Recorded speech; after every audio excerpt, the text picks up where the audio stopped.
অসাধারণ একটা প্রতিকারের কথা বলবো। আজকের এই ভিডিওতে আপনারা এই প্রতিকারটি পাবেন। এই প্রতিকারটি সব দিক থেকেই আপনারা নিজেদের প্রোটেক্ট করতে পারবেন সামান্য একটু নীল দিয়ে।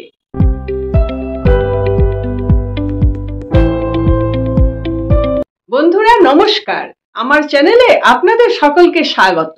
আজকে আমি আপনাদের জন্য নতুন একটি ভিডিও নিয়ে এসেছি এবং অসাধারণ একটি ভিডিও।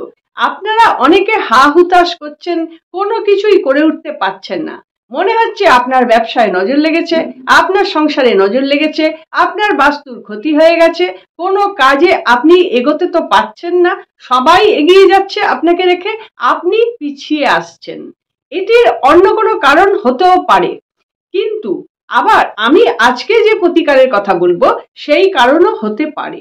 আজকের প্রতিকারের বিষয়টি খুব সুন্দর এবং খুব অল্প খরচে আপনারা অনেক বড় বড় জিনিস প্রতিকার করতে পারবেন।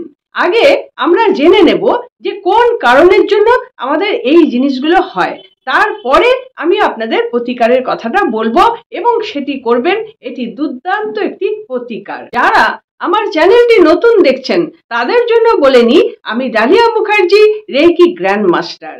আপনারা যারা আমার ভিডিওটি পছন্দ করছেন তারা একটি লাইক দিয়ে দেবেন, তাহলে আমি নিজে একটু উদ্বুদ্ধ হই। আর যারা আমার চ্যানেলটি সাবস্ক্রাইব করে রেখেছেন তাদের জন্য অনেক অনেক ধন্যবাদ। যারা এখনো সাবস্ক্রাইব করে উঠতে পারেননি, চ্যানেলটি সাবস্ক্রাইব করে দেবেন, তাহলে আমার ভিডিওর সমস্ত নোটিফিকেশন আপনার কাছে পৌঁছে যাবে। বন্ধুরা, এবার আমি আপনাদের কিছু কারণের কথা বলবো, যে কারণগুলো আমরা আগে থেকে বুঝতে পারি না, কিন্তু কারণগুলো হয়েই থাকে ভেতরে ভেতরে। সেইগুলো যদি আমরা রিকভার করতে পারি তাহলে আমাদের আগামী দিনটা খুব সুন্দর হতে পারে। এখন কারণগুলো কি সেটা আমি আপনাদের একটু বলছি, বেশি বলছি না, কারণ কি এটা অনেক জটিল গণনার বিষয়, অনেক কিছু বিষয় আছে এর ভেতর। কিন্তু আমি সবার জন্য, সাধারণ মানুষের জন্য আজকে এই কিছু পয়েন্ট আপনাদের বলবো। যদি কারো জন্ম কুণ্ডলিনীতে রাহু এবং চন্দ্র বা চন্দ্রমা অনেকে বলে, রাহু এবং চন্দ্রমা যদি একসঙ্গে থাকে তাহলে তার জীবনের সব কিছুই কালো, সে আর সাদা কিছু করতে পারছে না। এইটি রাহু এবং চন্দ্রমা আগে থেকেই জন্মকুণ্ডলিনীতে বসে আছে, তার জন্যই তার হাজার প্রচেষ্টা সত্ত্বেও কোনো কাজ হচ্ছে না। এবার নেক্সট পয়েন্ট বলছি, রাহু এবং সূর্য যদি একসঙ্গে থাকে তাহলে সেই ব্যক্তি সব জায়গায় অপমানিত হবে, কোনো জায়গায় সে সম্মান পাবে না, কিছু না করেও, অপরাধ না করেও সে অপমানিত হবে। এটি তার জন্ম কুণ্ডলিনীতে বসে আছে রাহু এবং সূর্য। নেক্সট পয়েন্ট বলবো, যদি রাহু আর মঙ্গল একসঙ্গে থাকে তাহলে সেই ব্যক্তির কিন্তু অ্যাক্সিডেন্টের সম্ভাবনা থাকে। মানে অ্যাক্সিডেন্টের ফলে তার টাকা প্রচুর বেরিয়ে যাবে, সে কখনোই ধনী হতে পারবে না। একটু আনছে টাকা কিন্তু আবার অ্যাক্সিডেন্টের ফলে বেরিয়ে যাচ্ছে।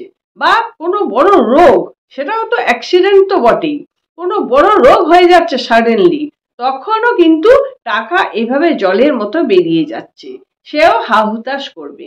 এটি জন্মকুণ্ডলিনীতে আগে থেকে বসে আছে অথবা পরেও আসতে পারে। সব প্ল্যানেটস ঘুরছে, ঘূর্ণনের ফলে এরকম পজিশন হয়ে যায়, আর তখনই এই জিনিসগুলো ঘটে।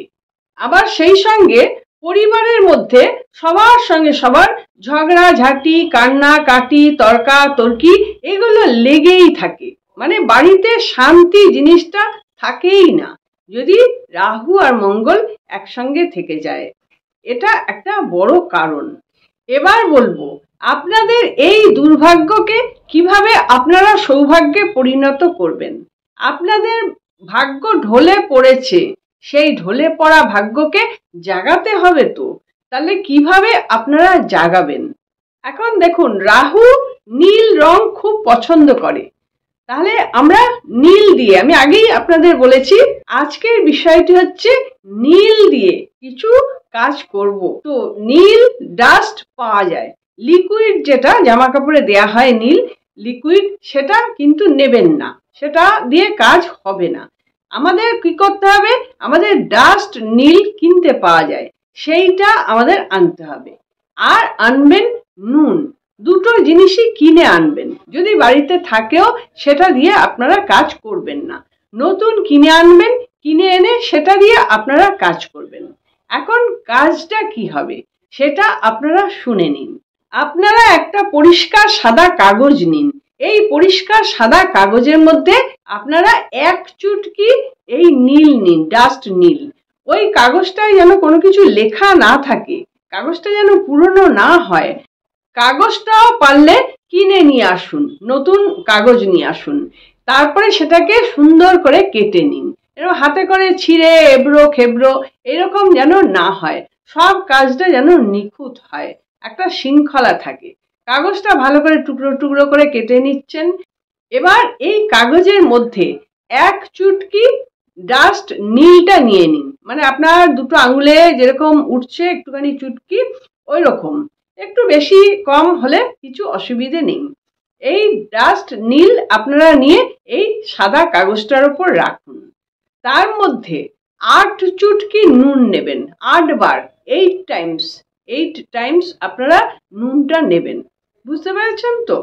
8 বার, 8, এই 5 আর এই 3, 5 আর 3, 8 বার, 8 বার এরকম চুটকি করে করে নুন নেবেন আর কাগজটার উপর রাখবেন ওই নীলের উপরে। তাহলে 1 চুটকি হচ্ছে নীল আর 8 চুটকি হচ্ছে নুন। তাহলে 1 চুটকি হচ্ছে নীল আর 8 চুটকি হচ্ছে লবণ। বুঝতে পেরেছেন তো? 8, 1:8 বুঝতে পারছেন এবার নিশ্চয়ই। আচ্ছা, এবার এই সাদা কাগজে রাখলেন। এরপর এই কাগজটা ভালো করে মুড়ে দিন। দলা মোছা করে মুড়বেন না, সুন্দর করে এদিকে মুড়লেন ওদিকে মুড়ে, যেরকম পুড়িয়া করে না, ডাক্তারখানা থেকে পুড়িয়া দেয় হোমিওপ্যাথি ডাক্তাররা, সেরকম সুন্দর করে কাগজটাকে মুড়িয়ে দিন। এই কাজটি আপনাদের করতে হবে রাত্রি 9টা থেকে 10টার মধ্যে, অন্য সময় করবেন না। রাত 9টা থেকে 10টার মধ্যেই এই কাগজের মধ্যে নিচ্ছেন, নিয়ে মুড়ে দিচ্ছেন, দিয়ে কমপ্লিট করছেন। এটা 9টা থেকে 10টার মধ্যে কাজটি করে নেবেন। এবার যখন আপনি শুতে যাচ্ছেন তখন এই মোড়কটি আপনার নিজের বালিশের তলায় রেখে তারপরে সারা রাত আপনারা শুয়ে পড়ুন। বালিশের তলায় যদি না রাখতে পারেন তোষকের তলায় রাখুন বা চাদরের তলায় রাখুন, মানে খাটের তলায় নয়, খাটের তলায় কিন্তু রাখবেন না। বালিশের তলায় রাখলে অনেক সময় কি হয়, ঘর্ষণ লেগে মোড়কটা ফেটে বেরিয়ে যেতে পারে। সেই জন্য বালিশটার সমান সমান পরিমাণ যে চাদরটা আছে, চাদরটা তুলে যেখানে মাথাটা পড়বে সেখানে আপনারা রেখে তারপরে বালিশ রেখে তারপরে শোন, তাহলে কিন্তু ওটা ফেটে যাওয়ার কোনো চান্স থাকে না, ফেটে গেলে কিন্তু হবে না। তার পরের দিন সকালে ঘুম থেকে উঠে আপনি ওই মোড়কটিতে হাত দেবেন না। আপনি যেরকম আপনার মতন উঠে যাচ্ছেন, বালিশটা জায়গা মতো রাখছেন, চাদরটা এমনি হাতে করে টান টান করে দিন, ঝাঁটা লাগাবেন না, কেন মোড়কটা আছে ওখানে। আচ্ছা, এবার চাদরটা টান টান করে এবার আপনি আপনার কাজে চলে যাচ্ছেন। তারপর আপনি স্নান করে আসছেন, স্নান করে এসে তারপরে এই মোড়কটিকে ধরবেন।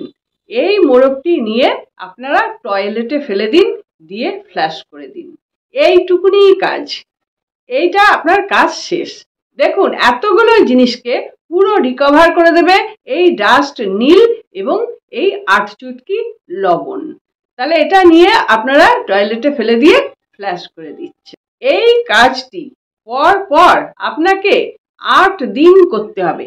8 মানে 8 টাইমস, 8 ডে কন্টিনিউয়াস এই কাজটি আপনারা করবেন।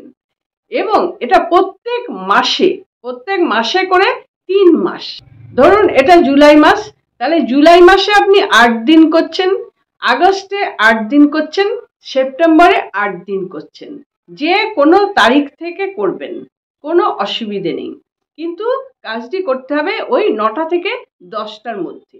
আর এই জিনিসটা যেন কেউ না জানতে পারে, কাউকে বলবেন না, অন্য কাউকে দিয়ে আনাবেন না, তাহলে তার একটা কৌতূহল থাকছে যে কি করছে।